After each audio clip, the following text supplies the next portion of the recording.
प्राणों से भी प्यारे विद्यार्थियों, साथियों, आज हम बात करेंगे डेविड स्टन का इनपुट आउटपुट मॉडल अर्थात राजनीतिक व्यवस्था का आगत, निर्गत या निवेश निकास प्रतिमान, जो कि डेविड स्टन के द्वारा दिया गया है। ठीक है, तो किसकी बात करेंगे आज हम? डेविड स्टन का राजनीतिक व्यवस्था का प्रतिमान या राजनीतिक व्यवस्था के कार्य, मतलब जो ये मॉडल मैं आपको समझाऊंगा इसके आधार पर वास्तविक रूप में डेविड स्टन ने राजनीतिक व्यवस्था के कार्यों को समझाने का प्रयास किया है। मेरे प्राणों से प्यारे विद्यार्थियों, एक बात ध्यान रखेंगे कि जो डेविड स्टन का मैं ये पॉलिटिकल सिस्टम का मॉडल समझा रहा हूँ आपको मैं, इनपुट आउटपुट मॉडल, वास्तविक रूप में ये एक ऐसा प्रतिमान है कि इस प्रतिमान के आधार पर पूरी दुनिया में किसी भी देश की राजनीतिक व्यवस्था का आप विश्लेषण कर सकते हैं। क्यों? क्योंकि डेविड स्टन का जो मॉडल है ये किसी राजनीतिक संस्कृति विशेष के प्रति प्रतिबद्ध नहीं है, उससे बंधा हुआ नहीं है। चाहे किसी भी देश की राजनीतिक संस्कृति कैसी भी क्यों ना हो, उससे इसका कोई लेना देना नहीं है। मूल बात यह है कि इसके आधार पर आप पूरी दुनिया में किसी भी देश की राजनीतिक व्यवस्था को समझ सकते हैं। ये बात आपको ध्यान में रखनी है। अर्थात वास्तविक रूप में डेविड स्टन ने जो अपना ये मॉडल प्रतिमान दिया है, इसके आधार पर हम पूरी दुनिया में किसी भी देश की राजनीतिक व्यवस्था को समझ सकते हैं। तो इसका प्रारंभ करें उससे पहले आप हमारे YouTube चैनल को सब्सक्राइब अवश्य कीजिएगा। आशा करता हूँ आपने सब्सक्राइब कर दिया होगा। Thank you very much. चलिए अब हम बात करते हैं डेविड स्टन का राजनीतिक व्यवस्था का मॉडल या प्रतिमान। इसके अंतर्गत ये ध्यान रखना है कि यहाँ ये हम राजनीतिक व्यवस्था के कार्यों का अध्ययन कर रहे हैं कि डेविड स्टन ने राजनीतिक व्यवस्था के कार्यों के बारे में क्या कुछ कहा है, अर्थात एक राजनीतिक व्यवस्था के द्वारा क्या क्या कार्य किए जाते हैं। फिर चाहे वह इंडियन पॉलिटिकल सिस्टम हो, चाहे वह अमेरिकन पॉलिटिकल सिस्टम हो, या पूरी दुनिया में किसी भी देश की राजनीतिक व्यवस्था का आप अध्ययन कर रहे हो, आप इसके आधार पर आसानी से, सरलता से किसी भी देश की राज्य व्यवस्था का विश्लेषण कर सकते हैं, अर्थात उसे समझ सकते हैं। तो ध्यान दीजिएगा मेरे प्यारे विद्यार्थियों, मेरा ये जो वीडियो बनाने का मूल लक्ष्य वो ये है कि कंपटीशन की बात को तो मैं ध्यान में रख रहा हूँ, इसी के साथ में मैं राजनीतिक विज्ञान को कितने अच्छे से अच्छे तरीके से समझा सकूँ, ये मैं लगातार प्रयास करता रहूँगा। तो ध्यान दें, तो डेविड स्टन ने जो अपना राजनीतिक व्यवस्था का मॉडल दिया है, सबसे पहले ध्यान दें कि इसको नाम क्या दिया इन्होंने? इनपुट आउटपुट मॉडल, मतलब निवेश निकास प्रतिमान। नोट करें, निवेश निकास प्रतिमान या आगत निर्गत प्रतिमान। ठीक है, तो कहने का मतलब यह है कि डेविड स्टन ने राजनीतिक व्यवस्था का जो मॉडल दिया उसका नाम क्या है? Input output model. आपसे एग्जाम पूछा जा सकता है इनपुट आउटपुट मॉडल किसने दिया है? डेविड स्टन ने दिया है। ठीक है, अब डेविड स्टन ने अपनी महत्वपूर्ण पुस्तक द पॉलिटिकल सिस्टम, नोट कीजिएगा, अपनी महत्वपूर्ण पुस्तक द पॉलिटिकल सिस्टम के अंतर्गत राजनीतिक व्यवस्था मॉडल का प्रतिमान का वर्णन किया है। ये बात आपको ध्यान में रखनी है। अब हम इस राजनीतिक व्यवस्था को समझें, अर्थात डेविड स्टन की इस मॉडल को समझें, उससे पहले मैं इस बात की पुनरावृत्ति कर रहा हूं, हालांकि राजनीतिक व्यवस्था होती क्या है ये मैंने आपको पिछली वीडियो में समझा दिया है। आप हमारी प्लेलिस्ट में देखिएगा, राजनीतिक व्यवस्था का अर्थ, परिभाषा, इसी के साथ में इसके लक्षण, पहलू, ये सब बातें हमने समझा दी हैं। तो प्लीज़ हमारी प्लेलिस्ट के अंतर्गत आप ये देख सकते हैं। तो फिर इसकी पुनरावृत्ति करें, राजनीतिक व्यवस्था है क्या? सबसे पहले तो यही ध्यान देंगे। देखो ध्यान दें, अब हम इस प्रतिमान के आधार पर ही इसका अर्थ बता सकते हैं आपको। ध्यान दें, ये आगत भी कहेंगे इनको और इनको निवेश भी कहते हैं, इनपुट भी कहते हैं। अंग्रेजी में बोलेंगे तो इनपुट, हिंदी में कहेंगे तो आगत या निवेश, इनको निर्गत या निकास, आउटपुट। ठीक है, तो इन आगत को आगत को निर्गत में या इनपुट को आउटपुट में परिवर्तित करने वाली व्यवस्था ही राजनीतिक व्यवस्था कहलाती है। समझ गए? अब मैं समझाऊंगा आपको कि आगत क्या होता है, निर्गत क्या होता है, इनपुट क्या होता है, आउटपुट क्या होता है, निवेश क्या होता है, निकास क्या होता है, मैं समझाऊंगा। लेकिन सबसे पहले ध्यान दें, अब मैंने आपके सामने देखो पॉलिटिकल सिस्टम, राजनीतिक प्रणाली, इसको क्या है, परिवर्तन की प्रक्रिया भी कहते हैं या इसको रूपांतरण प्रक्रिया भी कहते हैं। रूपांतरण प्रक्रिया भी कहते हैं, परिवर्तन प्रक्रिया भी कहते हैं, या आप इसको पॉलिटिकल सिस्टम, राजनीतिक प्रणाली भी नोट कर सकते हैं। कैसे? अब देखो यहां मैंने कहा था कि आगत को निर्गत में परिवर्तित करने वाली जो व्यवस्था होती है वही राजनीतिक व्यवस्था है। मुझे मालूम है यहां तक आप नहीं समझ पाए। अब ध्यान दें, देखो वास्तविक रूप में किसी भी देश के अंतर्गत जो समाज होता है, जन सामान्य होते हैं, जनसाधारण होता है, जनता होती है, तो भाई उसके द्वारा मांगे तो उठाई जाती हैं सरकार के सामने। सरकार शब्द का प्रयोग हम करेंगे तो संकुचित हो जाएगा पॉलिटिकल सिस्टम के सामने।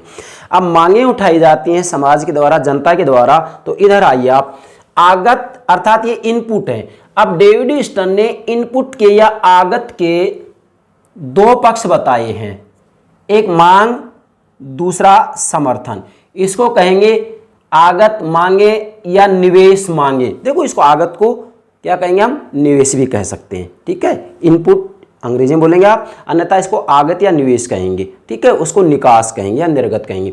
तो यहाँ वास्तविक रूप में डेविड स्टर्न ने आगत के या इनपुट के दो पक्ष बतलाए हैं, निवेश मांगे, निवेश समर्थन। अर्थात यहाँ मांगे और समर्थन दो प्रकार के आगत बतलाए हैं डेविड स्टर्न ने। तो समाज के अंतर से समाज के अंदर से वास्तविक रूप में मांगे उठती हैं कि भाई राजनीतिक व्यवस्था के द्वारा हमारी ये मांगे पूरी की जाएं। देखिएगा, चाहे आप किसी भी देश के अंतर्गत राजनीतिक व्यवस्था का अध्ययन करेंगे तो सबसे पहले आपको यही देखना होगा कि वहां पर वास्तविक रूप में जनता के द्वारा मांगे किस रूप में उठाई जाती हैं।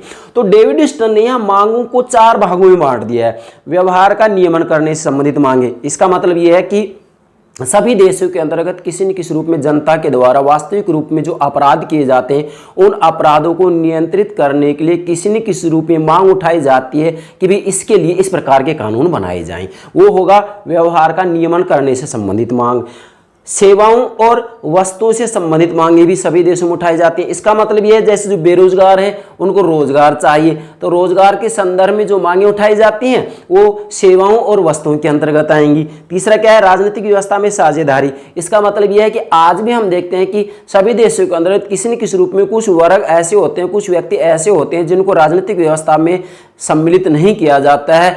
ऐसी स्थिति में वास्तविक रूप में जब जनता के किसी वर्ग के द्वारा वास्तविक रूप में राजनीतिक व्यवस्था में सहभागी होने के लिए, साझेदारी देने के लिए मांग उठाई जाती है तो उसे राजनीतिक व्यवस्था में साझेदारी की मांग कहेंगे। और चौथा क्या है, सूचनाएं। जब जनता के द्वारा ये मांग उठाई जाती है कि हमें वास्तविक रूप में जो राजनीतिक व्यवस्था के द्वारा नियम बनाए जाते हैं, नीतियां बनाई जाती हैं, उनके बारे में हमें सूचनाएं दी जानी चाहिए। तो ऐसी मांगे जब उठाई जाती हैं तो वो सूचनाओं से संबंधित मांगे होंगी। तो वास्तविक रूप में डेविड स्टर्न कह रहे हैं कि वास्तविक रूप में जो मांगे उठाई जाती हैं जनता के द्वारा वो 4 प्रकार की होती हैं। व्यवहार का नियमन, आप नोट कर सकते हैं अलग से, व्यवहार का नियमन, सेवाओं वस्तुओं से संबंधित मांगे, राजनीतिक व्यवस्था में साझेदारी से संबंधित मांगे और सूचनाओं से संबंधित मांगे। ठीक है, तो कहने का मतलब ये है कि डेविड स्टर्न ने सबसे पहले तो जो आगत है या जो इनपुट है या जो निवेश है, इसको देखो निवेश भी कह सकते हैं आप। ठीक है, इसको निवेश भी कह सकते हैं। ठीक है, अब यहां आप अलग से नोट करेंगे कि डेविड स्टर्न ने निवेश के 2 पक्ष बताए, मांग और समर्थन। अब जो ये जनता के द्वारा मांगे उठाई जा रही है, मांगे राजनीतिक व्यवस्था के पास में जाएंगी, मतलब उस व्यवस्था के पास में जाएंगी जिसको वास्तविक रूप में बाध्यकारी रूप में निर्णय लेने का अधिकार दिया गया है। भाई मूल्यों का सत्तात्मक विनिधान करने वाली व्यवस्था ही तो राजनीतिक व्यवस्था कहलाती है। डेविड स्टर्न कह रहे हैं, डेविड स्टर्न क्या परिभाषा दे राजनीतिक व्यवस्था की कि मूल्यों का, अब यहां वास्तविक रूप में जनता की जो मांगे हैं ना वही तो मूल्य हैं, मूल्यों का सत्तात्मक। अब यहां वास्तविक रूप में सत्ताधारी कौन है, जिनको जनता अपना समर्थन दे रही है, जिनको जनता अपना समर्थन दे रही है, चुनाव में जिनको अपना मत दिया गया है, जिनको बहुमत मिला है, तो वास्तविक रूप में ये मांगे मूल्य होगी, मूल्यों का सत्तात्मक। अब जनता ने जो सरकार की स्थापना की है, सरकार का जो निर्माण किया है, जिसे कि हम वास्तविक रूप में पॉलिटिकल सिस्टम कहेंगे, जिसमें व्यवस्थापिका, कार्यपालिका, न्यायपालिका, राजनीतिक दल, दबाव समूह सब आ जाते हैं। अब मूल्यों का सत्तात्मक विनिधान, अब सत्तात्मक विनिधान या आधिकारिक विनिधान की शक्ति किसके पास में होती है? केवल पॉलिटिकल सिस्टम के पास में होती है, इकोनॉमिक सिस्टम के पास में, सोशल सिस्टम के पास में, या हम कहीं धार्मिक व्यवस्था, सांस्कृतिक व्यवस्था के पास में नहीं होती है।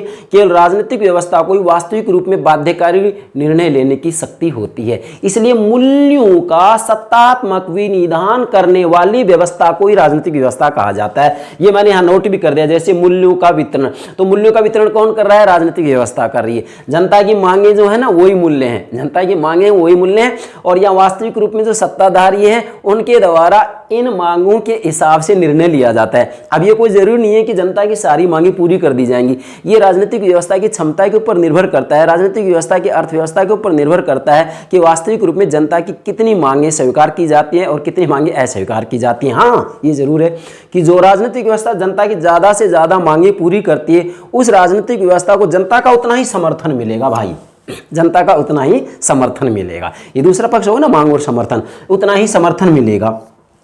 अब इस समर्थन का एक अर्थ और होता है क्या, कि जब किसी भी देश की राजनीतिक व्यवस्था के अंतर्गत वास्तविक रूप में जो उस राजनीतिक व्यवस्था की इकाइयां या घटक होते हैं, इकाइयां घटक का मतलब जैसे वैधानिक संरचनाएं हैं, व्यवस्थापिका, कार्यपालिका, न्यायपालिका, अनौपचारिक संरचनाएं जैसे राजनीतिक दल, दबाव समूह, इनके द्वारा वास्तविक रूप में नीतियों, नियमों का ईमानदारी से पालन किया जाता है, कर को ईमानदारी से चुकाया जाता है, और वास्तविक रूप में जो राष्ट्रीय सम्मान के प्रतीक हैं उनका सम्मान किया जाता है, तो ऐसी स्थिति में कहा जाता है कि वो राजनीतिक व्यवस्था को समर्थन दे रहे हैं। इसका एक अर्थ ये भी होता है। तो आप आशा करता हूं यहां तक समझ गए होंगे। डेविड ईस्टन निवेश के कितने पक्ष बता रहे हैं? 2, एक मांगे, दूसरा समर्थन। ठीक है, मांगे 4 प्रकार की बता रहे हैं। ठीक है, और समर्थन भी मैंने आपको 2 प्रकार का बता दिया। एक तो ये है कि राजनीतिक व्यवस्था जितनी ज़्यादा जनता की मांगें पूरी करेगी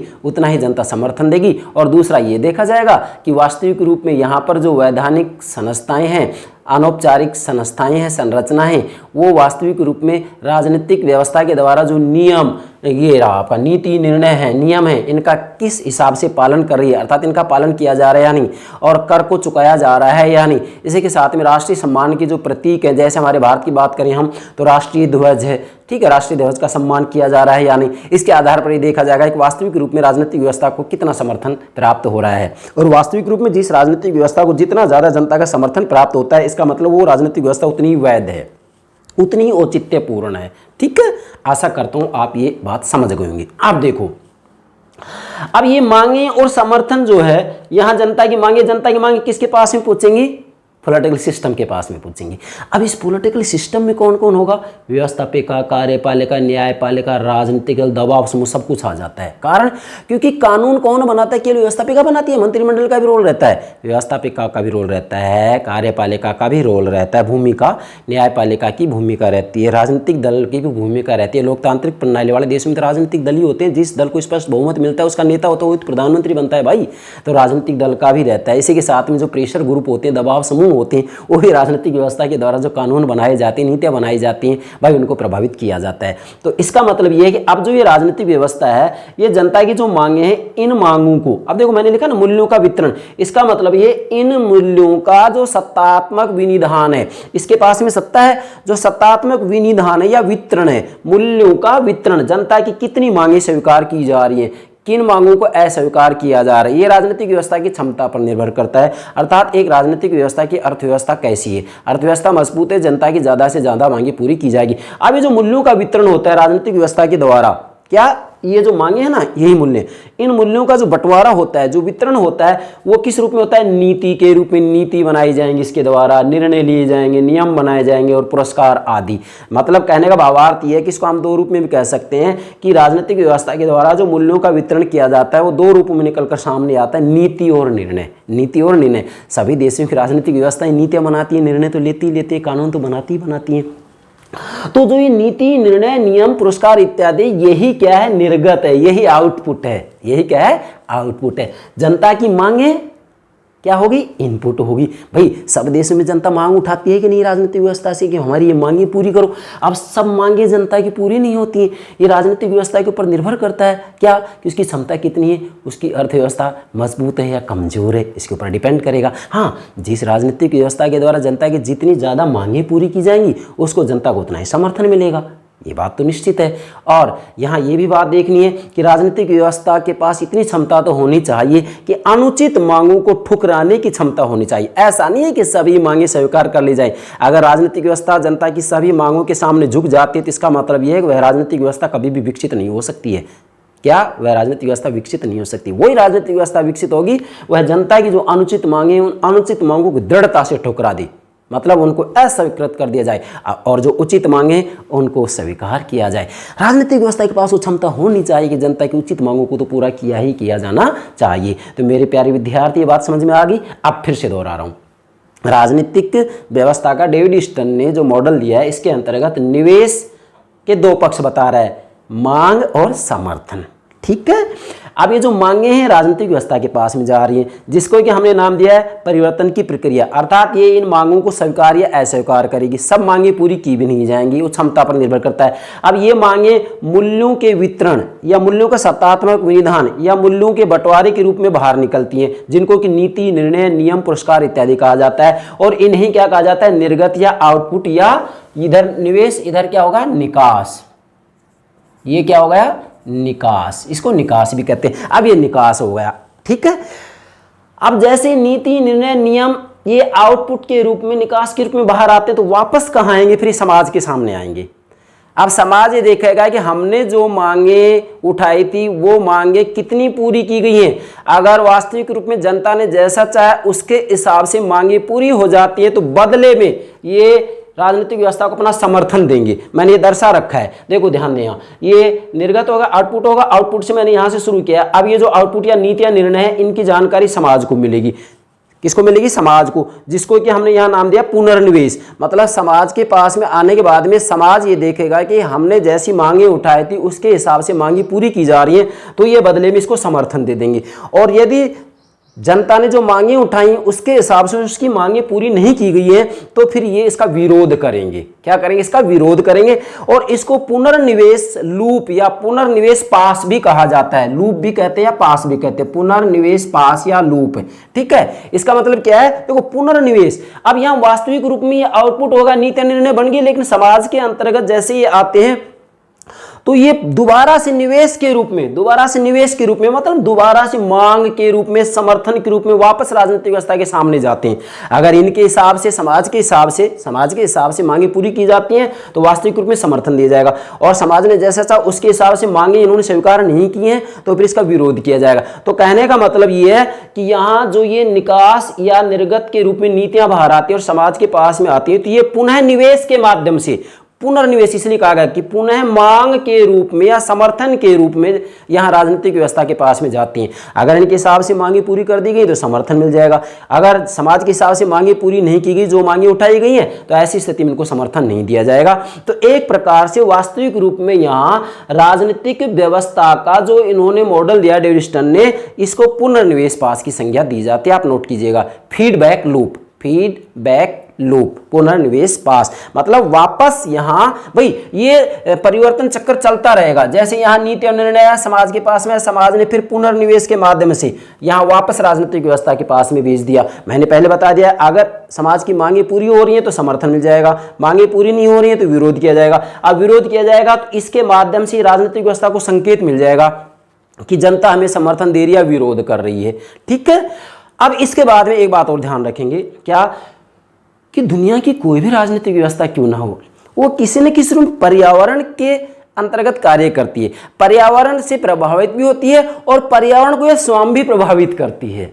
और ये पर्यावरण दो प्रकार का होता है, इसलिए मैंने यहाँ दर्शा रखा है। एक तो अंदर की तरफ, ये तो वास्तविक रूप में आंतरिक पर्यावरण होगा, और एक बाहर की तरफ दर्शाया है, ये बाहरी पर्यावरण होगा। आंतरिक पर्यावरण का मतलब ये है कि जैसे उस देश के अंतर्गत जो सामाजिक व्यवस्था होती है, जो आर्थिक व्यवस्था होती है, जो सांस्कृतिक व्यवस्था होती है, जो धार्मिक व्यवस्था होती है, उनसे किसी न किसी रूप में राजनीतिक व्यवस्था प्रभावित होती है और उनको भी प्रभावित करती है। आप बताइए, मैंने भी कहा था कि जिस देश की राजनीतिक व्यवस्था वास्तविक रूप में जनता की ज़्यादातर मांगे स्वीकार करती है, जनता को उसे समर्थन मिलता है। लेकिन ये मांगे कब पूरी करेगी? जब किसकी अर्थव्यवस्था मजबूत होगी। तो बताइए, अर्थव्यवस्था ने राजनीतिक व्यवस्था को प्रभावित किया या नहीं किया है? लेकिन इसके साथ में ये भी तो सत्य है कि पॉलिटिकल सिस्टम वास्तविक रूप में अर्थव्यवस्था से संबंधित नीतियां बनाता है, उसे नियंत्रित भी करता है।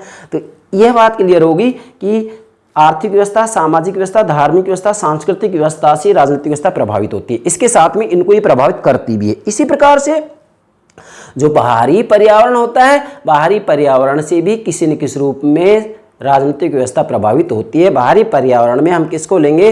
अंतरराष्ट्रीय राजनीतिक व्यवस्था को लेंगे, इंटरनेशनल पॉलिटिकल सिस्टम को लेंगे। इसी के साथ में इसके अंतर्गत हम ये कह सकते हैं कि अंतर्राष्ट्रीय संगठन, अंतर्राष्ट्रीय कानून इत्यादि हैं, इनका किसी न किसी रूप में इसके ऊपर प्रभाव पड़ता है। ये बात भी आपको ध्यान में रखनी है। इसलिए निष्कर्ष रूप में मैं ये कहूँगा कि वास्तविक रूप में डेविड स्टर्न ने अपने राजनीतिक व्यवस्था प्रतिमान का जो विश्लेषण किया है, इस विश्लेषण की जो मूल इकाई माना है डेविड स्टर्न ने, वो मूल इकाई माना है पर्यावरण के प्रतिक्रिया। किसके? पर्यावरण के प्रतिक्रिया इनके विश्लेषण की मूल इकाई है डेविड स्टर्न की। जबकि आमर्नेम पावेल ने जो अपना संरचनात्मक प्रक्रियात्मक उपागम दिया है, क्या संरचनात्मक प्रक्रियात्मक उपागम दिया है, उसके अंतर्गत वास्तविक रूप में राजनीतिक व्यवस्था के विश्लेषण की जो मूल इकाई माना है आमर्नेम पावेल ने, वो कार्यों को माना है। किसको माना है? कार्यों को माना है। आगे जब हम अगली वीडियो बनाएंगे तो इसके अंदर की बात समझाएंगे। यहाँ तो इतना ही ध्यान रखेंगे कि डेविड स्टर्न ने राजनीतिक व्यवस्था के विश्लेषण की मूल इकाई क्या माना है? राजनीतिक व्यवस्था की पर्यावरण के साथ क्रिया प्रतिक्रिया। नोट कीजिएगा, क्रिया प्रतिक्रिया को विश्लेषण की मूल इकाई माना है। इसके बाद में ये बात ध्यान रखनी है कि चाहे दुनिया की किसी भी देश की राजनीतिक व्यवस्था को आप समझें, वास्तविक रूप में डेविड स्टर्न की इस मॉडल के आधार पर आप उसका विश्लेषण कर सकते हैं। क्यों कर सकते हैं? क्योंकि ये जो मॉडल डेविड स्टर्न ने दिया है, ये किसी भी रूप में किसी काल विशेष से, किसी देश विशेष से, किसी संस्कृति विशेष से बंधा हुआ नहीं है। सब युगों की राजनीतिक व्यवस्थाओं को इससे समझा जा सकता है, सब देशों की राज्य व्यवस्थाओं को इससे समझा जा सकता है। ये बात आपको ध्यान में रखनी है। हाँ, इतना जरूर है कि इस मॉडल में कमी भी है। कमी ये है कि वास्तविक रूप में डेविड स्टर्न का मॉडल परिवर्तन प्रक्रिया को समझने का तरीका तो बतला रहा है कि कुछ हद तक किसी भी देश की राजनीतिक व्यवस्था में जो परिवर्तन होता है, उस परिवर्तन को हम समझ सकते हैं। लेकिन वास्तविक रूप में अकस्मात तरीके से, तीव्र रूप में, क्रांति के रूप में, आंदोलन के रूप में जो परिवर्तन होता है, उसको इसके आधार पर नहीं समझा जा सकता है। हाँ, क्रमशः धीरे धीरे जो परिवर्तन होते हैं उनको इसके आधार पर समझा जा सकता है। ये बात आपको ध्यान में रखनी है। अब मैं एक एग्जाम्पल और दे रहा हूं कि यहां तक भी आपकी समझ में नहीं आ रहा है तो ध्यान दें। वास्तविक रूप में डेविड स्टर्न के राजनीतिक व्यवस्था मॉडल को समझना हो तो इसके लिए आप इस मॉडल को एक मशीन की संज्ञा दे सकते हैं, उपमा दे सकते हैं। किसकी? मशीन की उपमा दे सकते हैं। और एक जो मशीन होती है उसके अंतर्गत क्या होता है? वास्तविक रूप में जो कच्चा माल होता है, वह कच्चा माल इनपुट के रूप में मशीन के पास में जाता है और इसके बाद में आउटपुट के रूप में ये अर्थात पका हुआ माल, उत्पादित माल के रूप में बाहर निकलता है। और यहाँ क्या होगा? ये इनपुट होगा।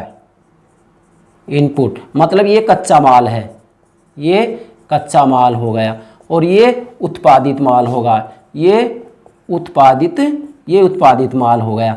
अर्थात इसका मतलब ये है कि वास्तविक रूप में एक मशीन की संज्ञा दी गई है। इसको डेविड स्टर्न इसके एक मशीन की उपमा दी है। कैसे? जैसे एक मशीन होती है तो वास्तविक रूप में इसे संचालित करने के लिए, इसे चलाने के लिए क्या है, किसी न किसी रूप में इसके लिए हम कच्चा माल लाएंगे, कच्चा माल इसमें डाला जाएगा, कच्चे माल को ये उत्पादित माल में बाहर निकालेगा, आउटपुट करेंगे। ऐसे ही वास्तविक रूप में जो ये जनता की मांगे हैं, वो जनता की मांगे कच्चा माल हैं। जनता की मांगे और समर्थन क्या है? कच्चा माल है। और ये मांगे इस मशीन के पास जाती हैं। किसके पास? मशीन कौन होगी? यहाँ राजनीतिक प्रणाली, पॉलिटिकल सिस्टम। इस मशीन के पास में ये मांगे जाती है कच्चे माल के रूप में और उत्पादित माल के रूप में अर्थात नीति, निर्णय और नियम पुरस्कार के रूप में बाहर निकलते हैं आउटपुट के रूप में। अर्थात यहाँ ये कच्चा माल हो गया, यहाँ ये उत्पादित माल हो गया, पका हुआ माल हो गया, जिसको कि मशीन के द्वारा तैयार कर दिया गया है। तो कहने का मतलब ये है कि वास्तविक रूप में राजनीतिक व्यवस्था को हम एक मशीन की उपमा के आधार पर भी समझ सकते हैं।